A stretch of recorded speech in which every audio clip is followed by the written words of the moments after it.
सुंदरता नसते रंगारूपात, सुंदरता नसते नाक डोळ्यात, सुंदरता नसते खरी केसात, सुंदरता हवी आपल्या हृदयात. ऐकुनी भंते जीचे प्रवचन, सफल झाले तिचे जीवन.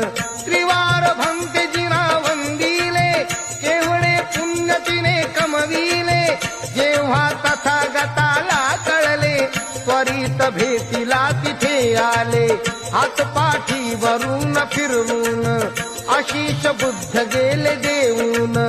कथा ही नंदिनीची ऐकून, ठेवा काळजात कोरून. कुंदना ही नम्रता, यात जीवन सार्थता, यात जीवन सार्थता. ऐका नंदिनीची मी सांगतो कथा. Download ShareChat.